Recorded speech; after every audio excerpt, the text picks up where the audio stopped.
Every now and then I come across a manga series with a ridiculous off-the-wall premise, and I always want to pick it up because I get a little bit sick of reading the same old stories over and over again, the same safe stories to tell. It's always a flip of the coin, 50-50, whether or not this manga series that's off the wall or has a ridiculous premise is going to actually be good, because they're either trying to sell it based on the gimmick of it being ridiculous rather than because it's actually told well. And I have come across some manga series where I really like the premise, I like how goofy the premise is, but when I actually read it, it's garbage. It's not worth reading at all. But they hook you in with that goofy premise, you know what I mean? Other times, however, I read it and it's amazing. So today we're going to be reviewing Kaiju Girl Caramelise. What if Godzilla was a cute anime waifu? That's the shit I want to see right there. So you may be thinking, well, is this one of those super bad gimmicky mangas?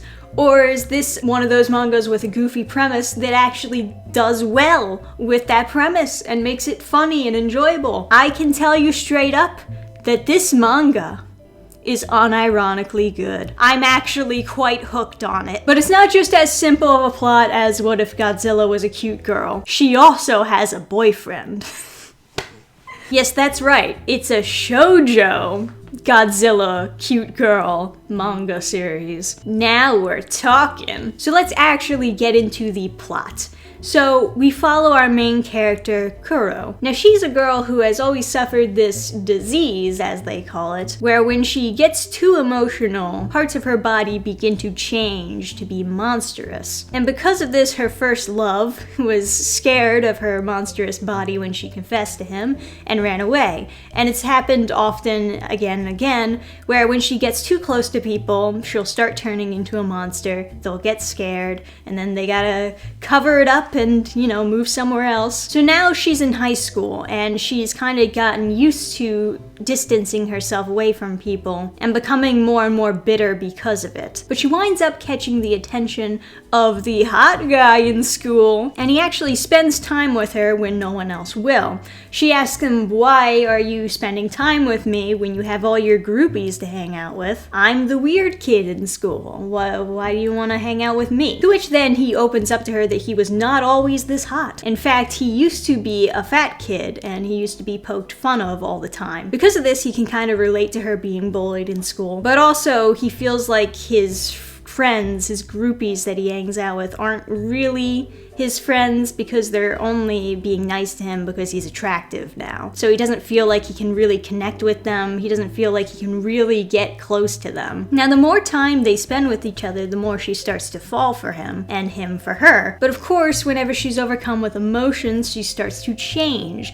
And she becomes a little bit too overcome with emotion to the point where she changes into a full-blown Godzilla girl. Now, eventually she will change back into her human form. However, because her emotions for this boy cause her to transform into this giant Godzilla monster that can wreak havoc on the city, understandably her foster mother does not want her to keep dating this boy. And despite all that, she decides to go against her mother's wishes and date him anyway, and try to find a way to not be overcome and transform all the time. And that's basically what the series is. It's her dating this boy, trying not to transform, but of course she usually transforms. It's kind of played up for comedy. They have other characters we get introduced to later, such as an actual Godzilla fangirl. You'll be happy to know there's a lot of fun Godzilla references in this manga. And as we dive deeper, we find out more about why she transforms into this giant Godzilla monster. It's not actually a disease, of course. And all the while, she's sort of trying to keep it a secret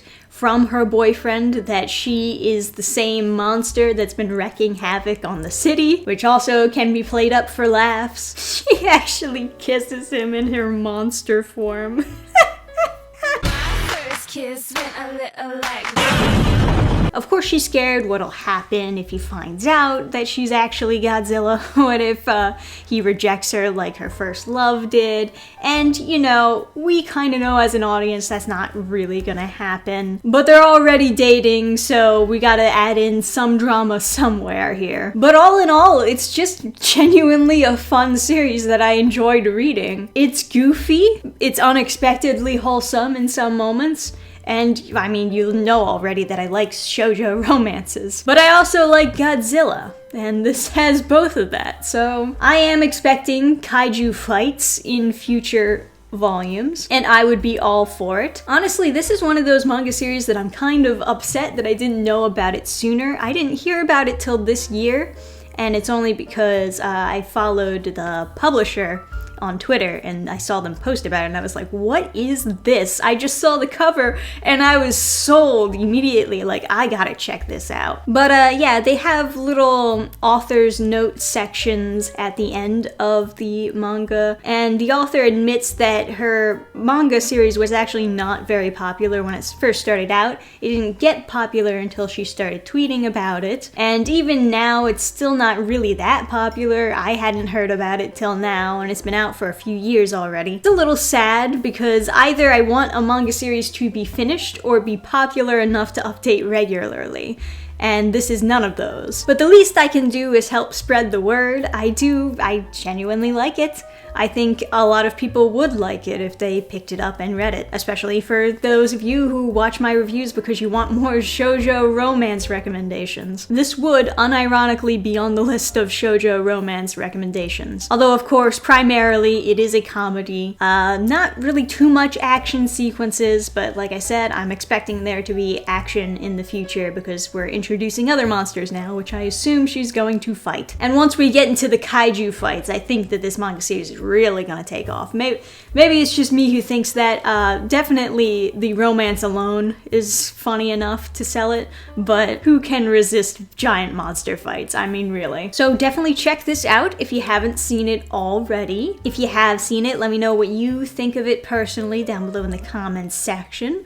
Like the video if you enjoyed my short review here, and let me know if there's anything else that you would like me to review in the future. Thank you guys for watching. I'll see you next time. Bye!